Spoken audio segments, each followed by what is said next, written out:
তো তোমরাও কি চাও যে গরমকালেও নিজের বডি একদম ঠান্ডা থাকুক সুন্দরভাবে? তো বেশি কিছু নয়, তোমার বাড়িতে পাখাও চালাতে হবে না, এসিও চালাতে হবে, দুটো প্রাণায়াম করলেই কিন্তু তোমাদের বডি পুরো একদম গরমকালেও ঠান্ডা হয়ে যাবে। আজকে আমি তোমাদের সাথে এই দুটো প্রাণায়ামই তোমাদের দেখাবো এবং তোমরা বাড়িতে ডেলি প্র্যাকটিস করো এই দুটো প্রাণায়াম। ডেফিনেটলি তোমরা কিন্তু গরমকালেও ভালো মুক্তি পাবে গরম থেকে।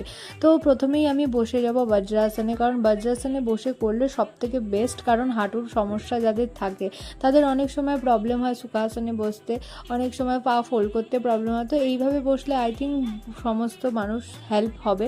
সো বেসিক্যালি তোমরা যদি চাও তোমরা সুখাসনেও করতে পারো, আমি দুটোই দেখিয়ে দিচ্ছি। প্রথমে বজ্রাসনে বসে হাত দুটো এরকম হাঁটুর উপর রাখবে, রেখে কিন্তু তোমরা জিভটাকে এরকমভাবে উল্টে